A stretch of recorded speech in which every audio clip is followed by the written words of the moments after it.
Bonjour, je suis Monique. Avec l'aide de Nadine O, maquilleuse, et de notre amie Fatima, nous allons vous expliquer comment préparer une peau sèche ou sensible pour un maquillage qui va tenir toute la journée. Une peau sèche et sensible se remarque parce qu'elle peut facilement, lorsqu'elle est fatiguée, devenir un petit peu terne ou grisâtre et avoir de très fines ridules lorsqu'on pince entre les doigts, par exemple, la peau, notamment au-dessous du contour de l'œil. Il faut commencer par préparer sa peau. La préparation de la peau commence par un nettoyage.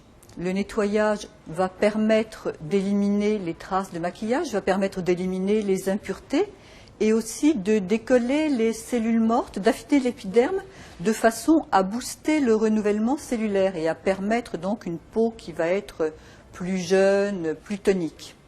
Donc on nettoie ici avec une mousse. Vous voyez qu'on en met très peu. On va la faire pénétrer par petits massages circulaires. Ces massages circulaires vont permettre aux actifs biologiques, ici on a des extraits de papaye. La papaye, c'est un fruit miracle parce qu'il contient une enzyme qu'on appelle la papaïne qui permet de décoller toutes les cellules mortes, d'affiner l'épiderme et de promouvoir le renouvellement cellulaire pour une peau qui va être plus tonique, qui va être plus lumineuse. On va rincer à l'eau tiède ou à l'eau fraîche, jamais à l'eau trop chaude. Donc on enlève le nettoyant à l'eau tiède ou à l'eau fraîche. Donc on va sécher en tamponnant mais sans frotter. On sait que la peau noire est très sensible et marque facilement au frottement. Elle a donc besoin de délicatesse, encore plus lorsqu'elle est sèche et sensible. Donc on tapote pour absorber l'humidité, mais on ne frotte pas.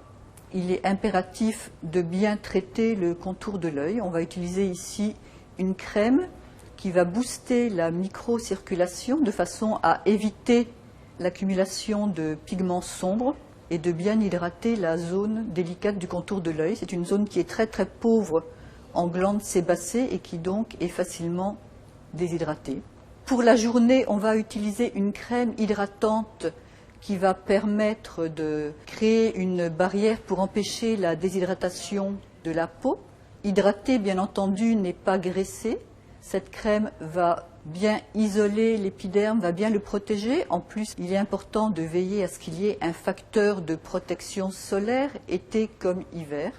Cette crème s'applique par léger massage du bout des doigts sur l'ensemble du visage sans oublier le cou.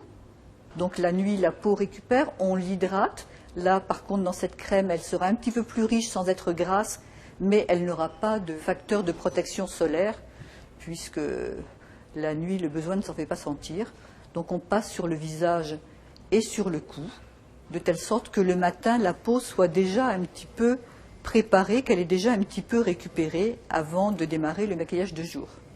Nous vous avons montré comment préparer une peau sèche et sensible, bien hydratée, de façon à ce que le maquillage soit resplendissant, il soit vif et qu'il tienne longtemps sans migrer dans les petites ridules. Un maquillage parfait en quelque sorte. À vous de jouer à présent.